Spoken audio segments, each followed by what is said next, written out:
Hi everyone! So this week we're going to talk about psychological disorders! Yay! And I'd like to just give a shout out to if any of you guys do have any sort of mental illness, and there are some sort of stigmas about them. I know that it can be kind of hard to own up to them or to talk about them. And some people might not take them seriously. They might not see that they are a serious condition. So I hear you, and we are going to take them seriously today. So, what do we consider a disorder? Well, what we consider a disorder is ongoing, deviant, distressful, and dysfunctional patterns of thought, emotion, and behavior. So this is when thoughts, feelings, or behaviors wander too far from normal. So we always kind of wander far from normal a little bit. That's perfectly okay. But if your thoughts, feelings, and behaviors go too far from normal and stay too far from normal, that's when it can become an issue.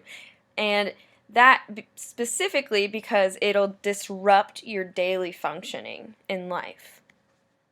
So we can classify disorders using two different approaches. The first one is a categorical approach. So this is how we go about defining disorders right now. So we say either a person has a disorder or they don't. So yes or no. Do you have it or do you not? But then there's also the dimensional approach. So you could also say that psychological disorders are on a continuum. So it's not so black and white that yes, you have it or no, you don't. You might have it to a point, but it doesn't disrupt your daily functioning, whereas someone else has it severely where it does disrupt their daily functioning a lot. So you can see that here a little bit. So this would be the arrow, the whole continuum here from low anxiety to severe anxiety would be the dimensional approach. So most people would be somewhere in the middle here with their baseline of anxiety, what they normally feel for anxiety. There will be circumstances in your life where maybe your anxiety will jump up because you're in a stressful situation.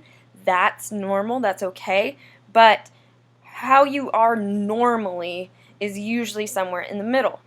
However, if you are someone who goes up towards the higher end of the anxiety spectrum, that is your normal, then you may have some sort of anxiety disorder. And so this line here is more of the categorical approach. So this is the cutoff that we have made for having an anxiety disorder. If you reach this level of your baseline anxiety and up, you have a disorder. If it's below this, you don't. So they can work together, but they are different. So I just want to show this to you guys. You do not need to know all of these numbers. That is a lot. But I think it is really important to see that the percentage affected of any mental disorder is 26.2%. And anxiety disorders are a large chunk of this. It's with 18%. And depression, it has 6.7%. And any mood disorder is almost 10%. So there are a lot of people that suffer from these disorders. And 25% of the population, or 75% of the population, is going to at some point have some sort of mental health disorder. And that's okay. And these are just down here to compare to the mental health disorders of how many people are affected. So people with diabetes are around the same number with mood disorders. They're a little bit higher, but around the same number. And cancers, all cancers, the people affected by all cancers in a given year, that's about the same as some people with social phobia. Though social phobia is a little bit higher. So how do we diagnose these disorders?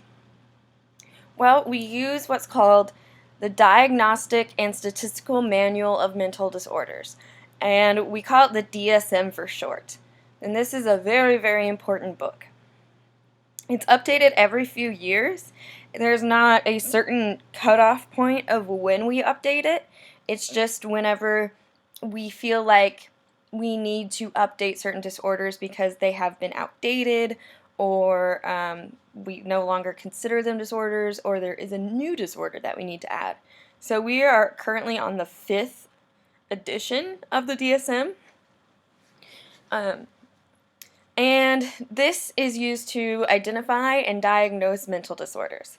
What this book has in it is the criteria for each disorder, what a person has to fit to meet a specific disorder, and then it helps with training and aid in diagnosis.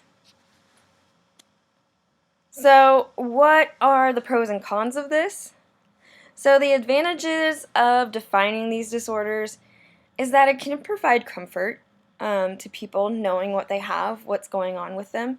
You know, a known evil is less scary than an unknown evil. And then once you know what's going on, you can seek treatment for it. And if you are properly diagnosed, if you are officially diagnosed with something, then you will have access to that treatment too. It's hard to get access to treatment if you are not officially diagnosed with something. But the disadvantages is that it can promote a stigma. People usually aren't very proud to admit that they have some sort of disorder. They usually avoid saying it. They don't like to use it as some sort of excuse, but it really does. Like, the definition of a mental disorder is that it does disrupt your daily functioning. So it is similar to a physical disease, and it is a very solid and valid excuse. And some of these diagnoses were and are controversial in the DSM. For example, in past DSMs,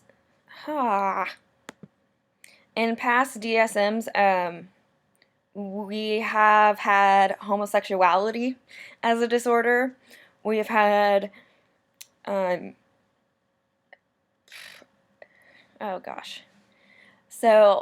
homosexuality is no longer in the DSM. We have taken that out. So, but it was in there.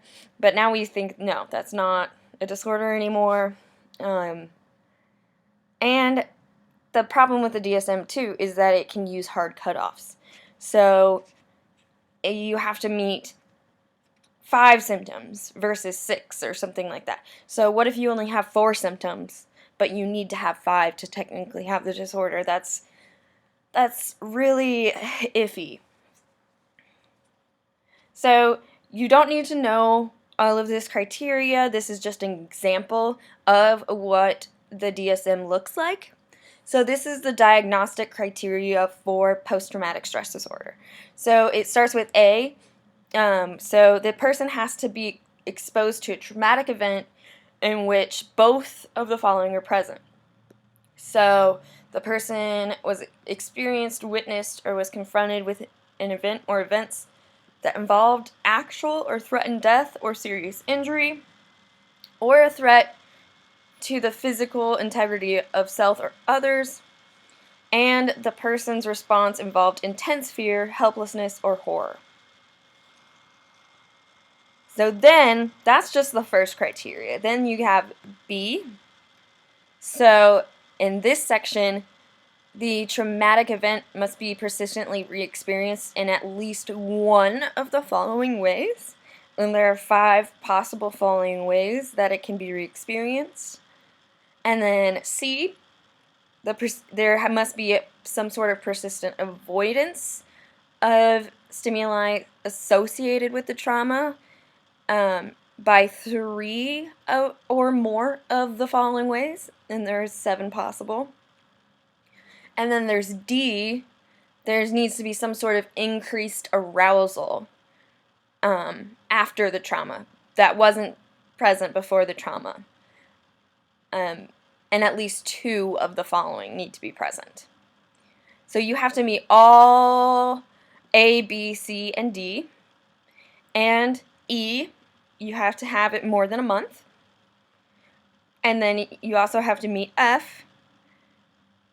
It causes significant distress and impairs functioning. So I'm also going to go over this syndrome really fast with you guys before we dive into any more disorders. This is called psychology student syndrome. And what this is when psychology students study psychological disorders, they often can become convinced that they may have that disorder. So some of the disorders we're going to be talking about may hit kind of close to home for you. You'd be like, oh man, do I have that? That sounds a lot like me. And that is because we all have these traits to some degree. We are all human, and these traits are all part of us. The way they become a disorder is when they get a little too extreme, when they go too far from normal and disrupt our functioning.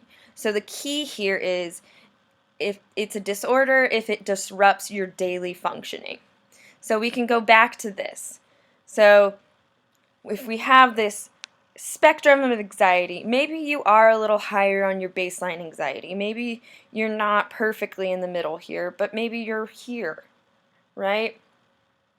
But that's still technically okay. You're not severe. You're going to be alright.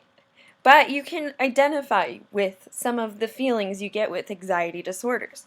Everybody can identify with anxiety. We all feel anxiety at some point in our life.